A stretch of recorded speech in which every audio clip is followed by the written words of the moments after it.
Добър ден! Днес ще ви демонстрираме как се надува дюшек, който да се използва в палатка в полеви условия горе на черешата.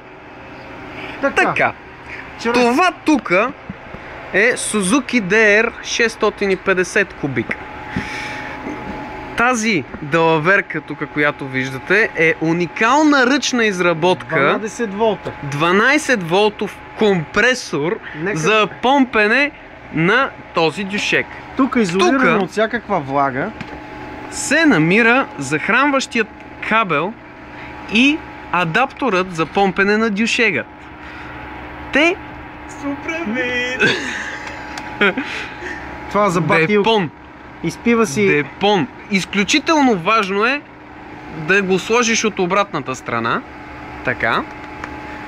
Това не трябва да правиш да... Така. Това сега, вече е монтирано адски здраво. Тази джаджа се включва в ето този кабел. Целият кабел, който е закачен директно за акумулаторът на тапа, специална, за да не влиза влага. Да. Така. И преместваме се от другата страна. Минаваме от другата страна в устройството. Така. Тапа, значи, която предпазва моторчето от ръжда, влага и други такива боклуци, които се намират из полето. Дръпни още малко по-силно. Пази тези контакти. Както да пази контактите. И охлажда мотора при махане на тапа.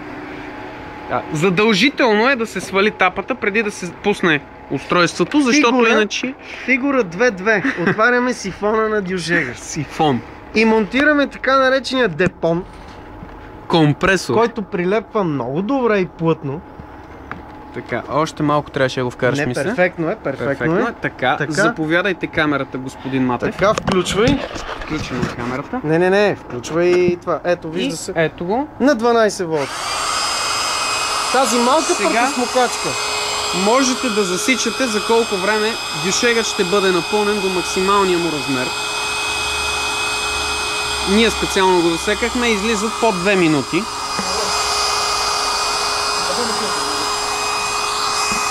Снимай го отдалече да се вижда как се надува. Ето го. Дюшечето е с обем около 250 до 400 литра. Господин Матев, моля, оставете дюшега на мира. Снимай пак тази невероятна машинка. Тази невероятна... Всичко това се захранва от мотоциклета. Това е много важно да се отбележи. Да. Проследяваме кабелчето. Кабелчето отива в акумулатор.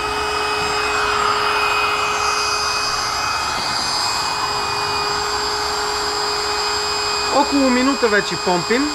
На втората трябва да сме готови. Те господата ще видят по времето на клипа. Плюс това коментираме за големия тип дюшедзи. Значи това е почти максималният тип. Някой идва. Почти максималният тип дюшедзи.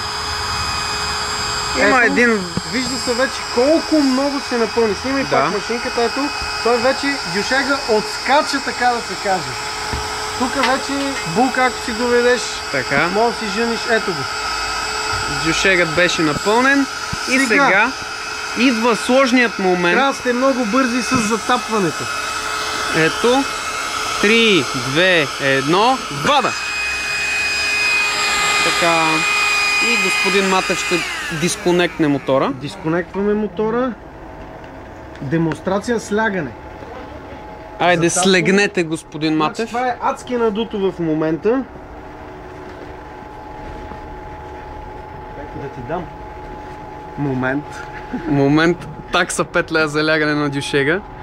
Виж намери от някъде там стинки от автомата. Ето го. Така. Дюшега е просто перфектен за спане на ШП. Гаси штока.